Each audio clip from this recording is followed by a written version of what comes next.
Hello guys, today I'm here to present you my work on the Rohirrim.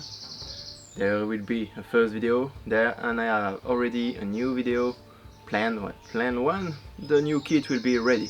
But first, this one, which will be, let's say, lighter than the one that I will present you later, which will have much heavier armor and a lot of other things. So, here I'll start with the costume. For this costume, we'll start from bottom to the top, and of course with the footwear that we know for the Rohan, for the Rohirrim, are mostly boots for what we know in the book. And these boots there are something that, according to me, could be quite suitable for the Rohirrim.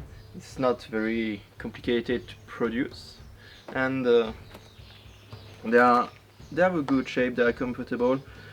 I use them for other things as well, but so far I don't think that they look like something that would be problematic for them. So I like them, and I consider them a good base. For my trouser there, it's a trouser very simple. It's based on the Tolkien kind of trousers. It's something that I made and worn many years in Alesia, and this is made out of wool. I do consider that the wool will be a good idea for a trouser. I think it's very suitable for someone who have to be like a Rohirrim, to have to ride on a horse, to take on different tasks you have to do on a daily life. It's something that, according to me, would be very suitable. For what I have on my chest there, which is going down to the boots, it's let's say it's like a coat, and it's something that it's lined, you see, with linen, which have a border. They're made out of linen as well, a green linen. They're going up here. Same goes here on the short sleeves, and the outside here is a wool.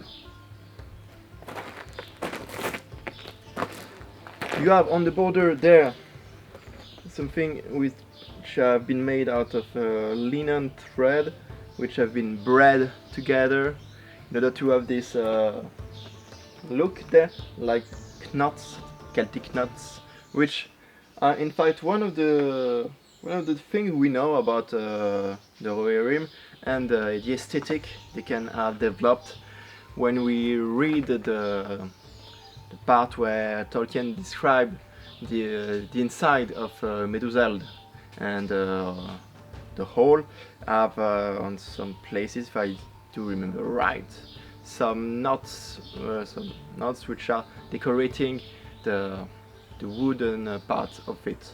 So it's something that, once again, I do believe could be there, but in a garment. This aesthetic there, this didn't come from nowhere. Not because I liked it only, but it's something that came from the book, from the Medusel description. Beneath the coat, you have here a shirt. I just rolled the sleeve in order to be more comfortable, and that's something you want to know when you have to, once again, do shows around your house, around the village. It's important to have something that you can easily adjust to what you want to do, and I do think that the fact that you can roll up your sleeve is important. Well, little things, but those little things do matter. And the way I closed the coat there is by using hooks and loops there, and you have here a brooch, like it's a hook there and a loop too, but it's something that I haven't made myself. It's something that I buy. This necklace is actually at first a Galish necklace, well, pendant, we know that it's Pendant. We don't know exactly if it was worn like I do here, or if it was worn anywhere else or any other ways. But this kind of jewelry will be, according to me again, quite suitable for this kind of civilization. It's made out of brass. It has been made by a Belgian craftsman. Unfortunately, he don't have any Facebook page or website, so sorry for you. For the neck here, you see, in order to continue, the knocking. See the pattern there. Also, the pattern in the wool there. It's a simple wool actually in the way it has been weaved, but I like the way you see the fiber crossing each other. And so here, as I told you,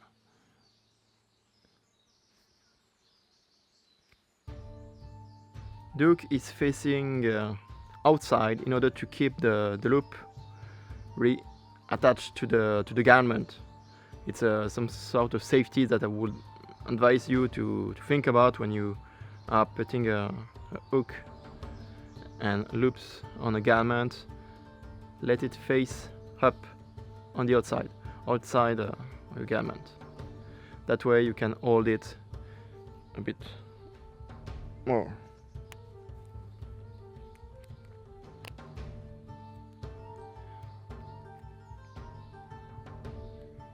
And to make those loops and hooks there, you just use a brass thread to shape, and then you have your hooks and loops.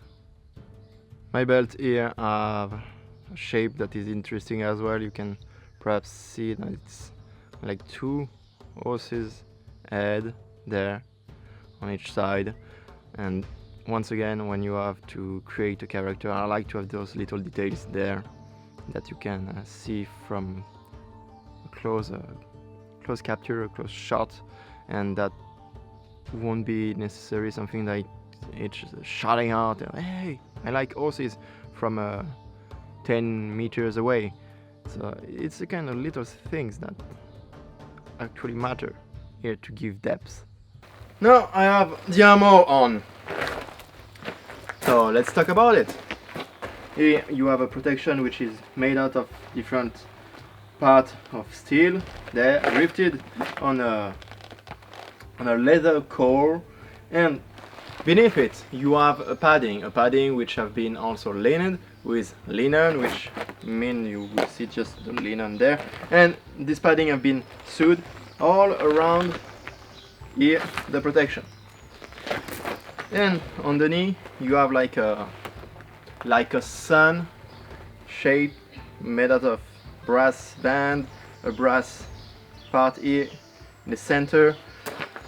I chose the sun because we know that the sun is one of the motifs we can find in the Rohan, in the Rohirrim civilization. It's mostly linked to Meduseld, and here what's cool is the fact that I put there green leather, and it's like the sun is rising there, and you have the leather which could be seen as the fields. Well, I like the idea, and it could be also quite protective for cats mostly.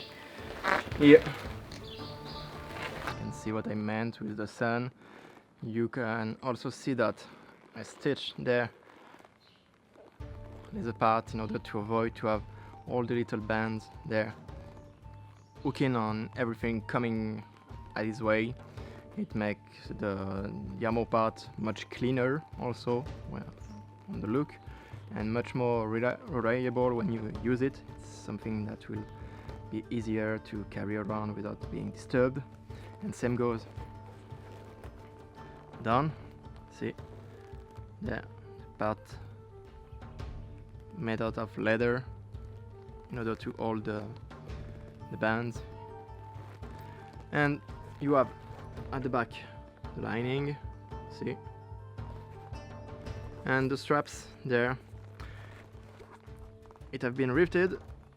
I shouldn't have done this. If I have to make this once more, I would have stitched the straps and not rivet them, and I would also have them longer. The straps are on the side, which is inside the leg, and the buckles came from on the outside of the leg, in order that if you ride a horse, you won't be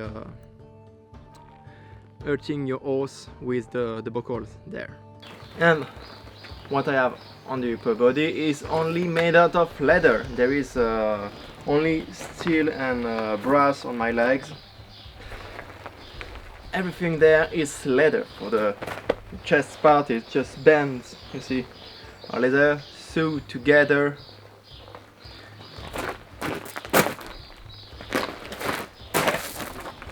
And the same goes for the shoulders there, just bands of leather. And in fact, it's a bit inspired by the Lorica segmentata, a bit, because it's the Lorica, it's just bands of leather, while most of the time they present you Roman soldiers with a full steel armor, but that's not probable at all. That's not realistic at all. It wouldn't have been possible because of the cost of the steel, and this is why we do believe actually the Roman soldiers were all wearing Lorica segmentata at one point, perhaps, yes, but made out of leather. And this is why also I decided to make it out of leather, because if the Roman Empire was unable to produce that much armor for its soldiers, when you know that for the Rohan, it's not the same thing in organization. It's little village, towns, cities all around a large place, and I do believe that for most of the time people have to equip themselves, and leather it's much more something that you could find and that won't cost too much. And even we have references in the books, in Tolkien books, that a big part of the armor that the Rohirrim could wear made out of steel, the chainmails, precisely for the chainmails, they have been made in the Gondor. The Gondor is making apparently enough armor that they could sell them mostly, sell them to their allies like the Rohan, and this makes sense then to believe that the common fighters, the common warriors in the Rohan, the Rohirrim, will have leather armor. And we also know, if we refer to the Lord of the Ring, that it's Meriadoc which were then, when it came to Rohan and have some gifts, there is an armor, and this armor have a chest. Well, in French it's say that it's like a corset made out of leather. So it's, well, I don't think that Rohirrim are that much into corsetry, but perhaps it's just a translation problem. I have to check out the right word in English to be sure. But the point is, it's mostly that it's leather that matter. And here I have everything made out of leather, from gloves to the chest, which make it once again easy to buy, easy to make, also much easier to make than steel, and easy to replace as well. And on the forearm there I have only a protection for the right arm, because on the left I will have a shield, and there on the right I have also decorations on it that have been sewed as well, the sun and horses, and you will see decoration also on my shoulders. And for the head I have also a leather helmet. This one I didn't made it. Yeah, I didn't made it, I bought it, and in it you have a hat made out of wool. A simple hat there made out of wool for the padding. It's something that also we can know existed. And this helmet, I shouldn't it in fact because it didn't have any straps, so it's easy to remove it. I should add a strap here for coming around my neck, and I should perhaps also add some steel parts or brass parts, I will see, for covering at least there up to the nose guard there, and perhaps go there on the side as well. Just little parts there that could be simple to add and to make. Also, I want to keep things simple. It's much easier to add some part made out of metal, made out of steel or brass, for someone who doesn't have access to a very crafty blacksmith. So if you imagine that we are a guy in a village in the Rohan and we want to have a better helmet, it's much easier to have a blacksmith make some bars made out of steel and to rivet them there and there in order to protect you a bit more. So this is where I'll go if I have to improve this equipment, to add some steel part on the head there in order to protect myself a bit more without just having a full helmet made out of steel. Once again, the same logic. You don't have access to a lot of steel, but you can still have it. That's a lot of steel for people which are mostly using leather, and that will provide a better option. So this is my next move when I will have time for that. Improve the helmet. In order to show you up close the shoulders, you see, and it's really something that I've been inspired by the Lorica segmentata. Here everything is rifted, but there is a strap that you won't see there that bring everything together, which goes on down there, and there is also strapping. Yeah, perhaps you see the rivets there. Yep, that catching every part there, and perhaps yeah, you can see a bit. Oh yes, it has been made. And here on the side it will be easier because it broke at one point, so I have to repair it one day. So everything there is stuck together, and those part here, see, can move more, especially since it broke. It's fixed also there on the chest piece, and it's also fixed and strap here behind my neck. There is a strap with a buckle that just go behind the neck, and the buckle catch the strap on the side. It helps to keep them at a good distance, and when you move your shoulder, you won't be disturbed by these straps at your back. It's something that you could keep in mind if you have to make some shoulder parts in an armor. And you have here my vambrace. See the horses and the sun there. It's a very old craft, in fact. I made this vambrace perhaps 10 years ago, but still suitable.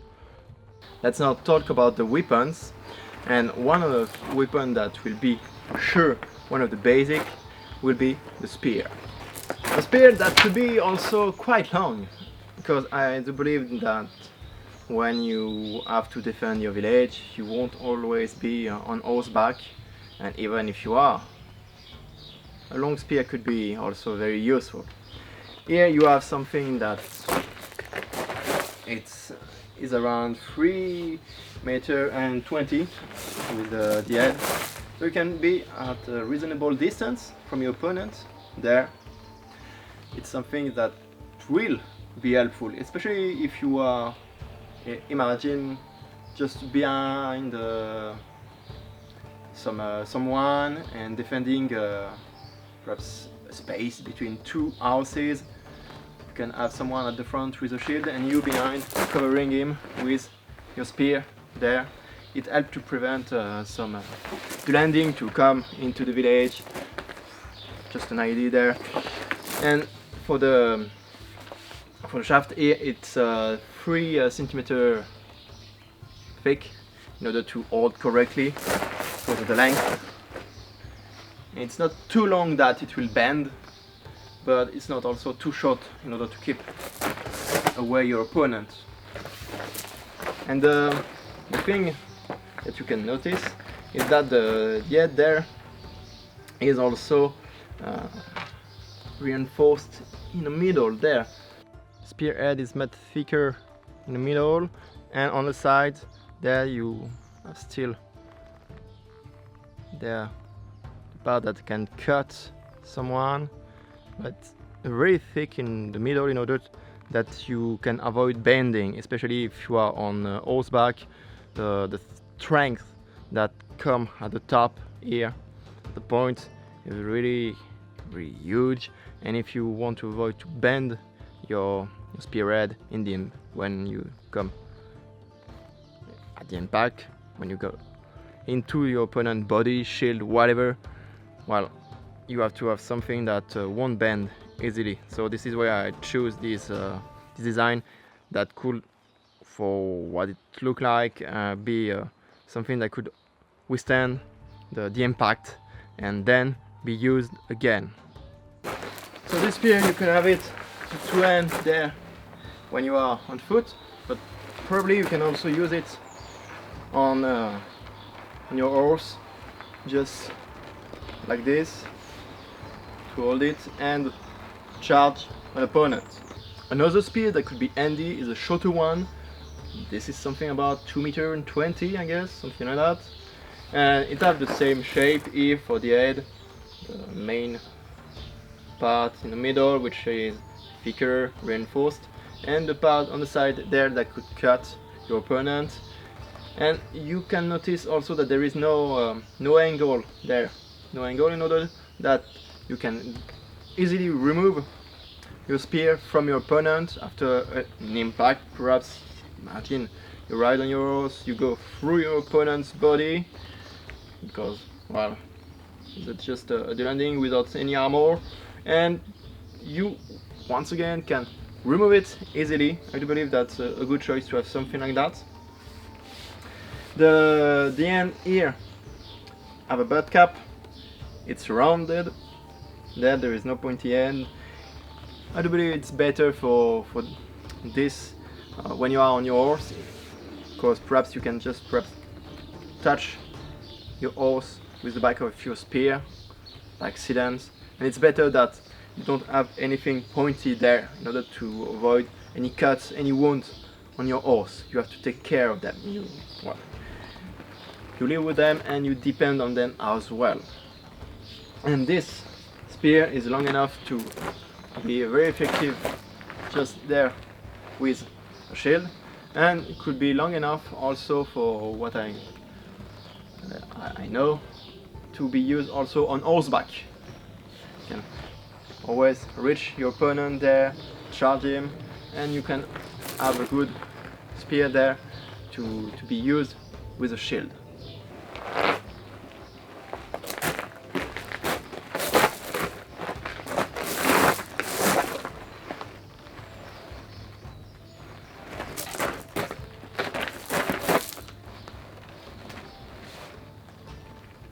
And another weapon that you could use would be the axes, because the axes are not as expensive to produce as a sword.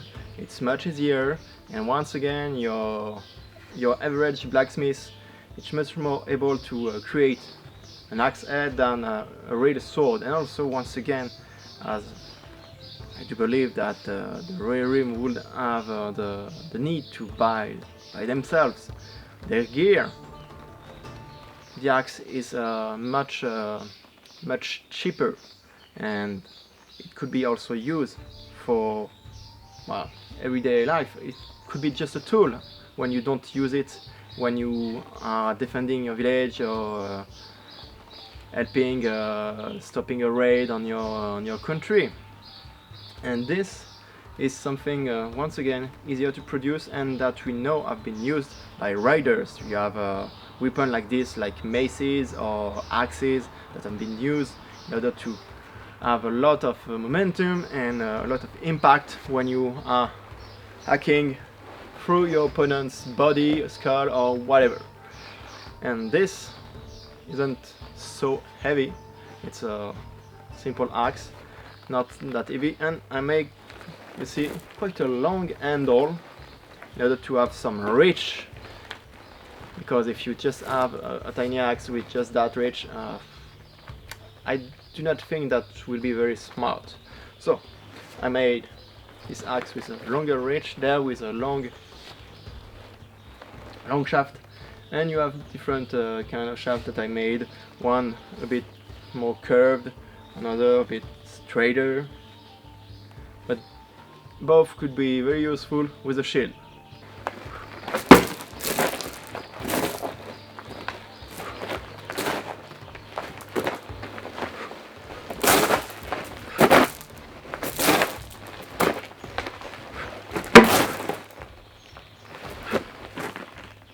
And finally, this weapon is a personal interpretation.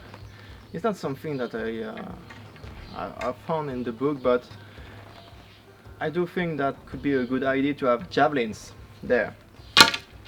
They are not that long. They are easily to carry when you are on a horse as well. You can have this as a secondary weapon, or just have one, your axe with you, a shield, and you can still throw this at your opponent, grab your axe, switch from one to another, and that could be something interesting to have to go on a raid, on a mission, to simply once again defend your village. You can start with the javelin there, use also after the axe, or just keep the javelin, because, well, if you want to use it there, it's just a short spear, and it could be also lighter. And, well, I don't think that could be a bad option to have this in a village as well.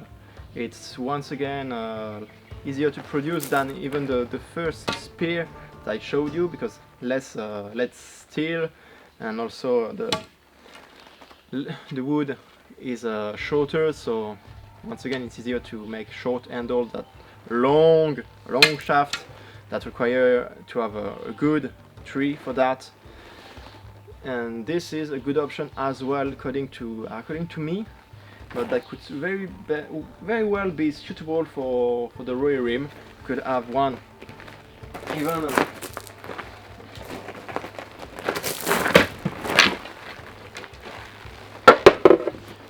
you can even carry one with the shield there, and have another one there ready to be thrown. And once you throw this one, you just reach for the other one, and if it's the last weapon you have, you just use it as a spear with your shield there to defend yourself from your opponent. In the design, the same goes as for the spears.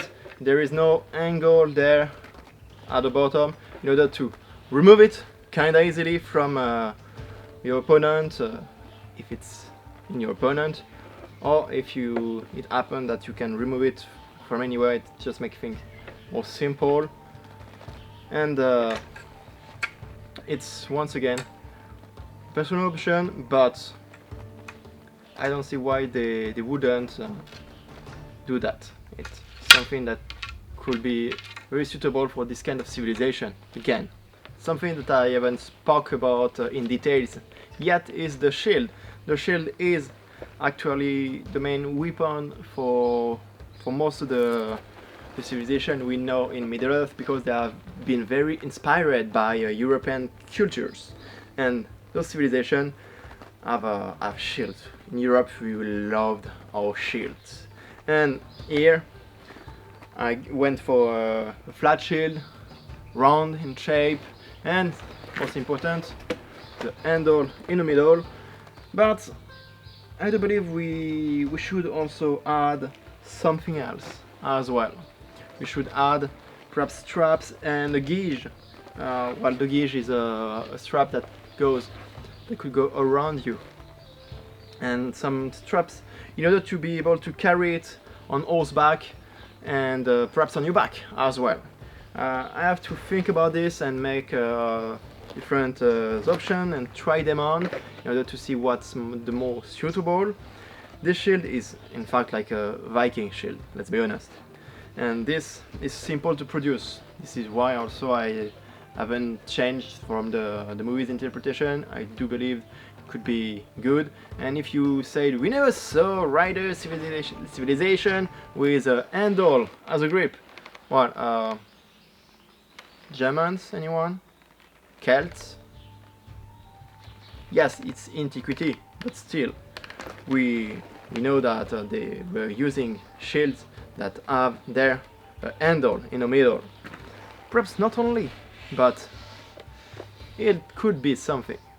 So, this is why it wasn't so disturbing to me to have something like that, to have a simple shield there. It's made out of wood, covered with fabric, have a boss in the middle, which is the more expensive part. Most of the time I will produce the handle in a piece of wood. Here it's a piece of steel, but no, I'll do it with a piece of wood. And the borders there I've made out of rawhide, and this is the closest to be finished I have to present you. I'm not satisfied yet by my sun. Yeah, it's not perfect. I should probably add a lot of sub rays there in order to give something else which will be more sun-like, which much more rays. It will be better. Yeah, it look a bit like a star. Well, I'm still not satisfied, and I will do some other designs also in order to cover my other shields there on the sides. Both are just paint in green, and this is what we know for their shields. For the Rohirrim shields, we know that they are round, and we know that there is some of them green. Even if we know that they are mostly green, there is a mention in the book, in the Two Towers, of a red shield for the Rohirrim. Well, for one Rohirrim, which is Grimbold from Westfold, if I'm right. And this guy is actually the guy that is leading the rescue mission from Helm's Deep, when you have the riders coming to save the Rohirrim in Helm's Deep. It's not Eomer which is leading them, actually. Eomer is in the book in Helm's Deep. It's Grimbold from Westfold that is the one which have the role of Eomer that you see in the movie. Well, in the movie you have also elves, and there is no elves at all in the book at Helm's Deep. Just for you to know. And this shield there, the red shield, could be a way to differentiate the different area in the Rohan. We know that the sun is something that is specific to Meduseld. Apparently it's like the logo of Meduseld, and the warriors around Rohan could perhaps, like we did in medieval time, have a way to recognize where they came from because of the painting on their shields. And perhaps a rider can see another one from afar and already know where this guy could came from by the color of the shield, by the painting on it. And as it depends also on the way you will have the shield itself, it's something that you can imagine for a place like the Rohan, where you have warriors all around it that have to equip themselves, and equip themselves depending also on what is available in their town. And you have here one green, and the little one was in another green, but different greens also can come from the same town. I don't see a problem there. It's not like the modern warfare we know, where everyone have a gear which have mostly the same color. You see, same jacket and same kind of color for the helmet. You see, this is something very modern, very contemporary man. And it's also something that will change because of what's available. And this is how I see the warriors in Rohan. Those guys have to buy themselves their gear, for most of them. It's them that have to buy this gear, to make it even, and it will only depend on what's there, what's available, what they could also have the use for. It's not like you will take everything possible, not at all. It depends on what you have in money to invest into your equipment, what you are able to make yourself, what you can buy, depending on what the blacksmiths around could provide you. And this is how you will build your gear in Rohan. It's not, it won't be as easy to have everything available as it will be perhaps in Gondor. In Gondor, I see things a bit differently, especially because we know that Gondor provide chainmails for the Rohirrim. That's another story for another time, and I will go back to Gondor for sure to present you my Gondorian soldiers. I hope this video has been interesting, and I wish you a good day.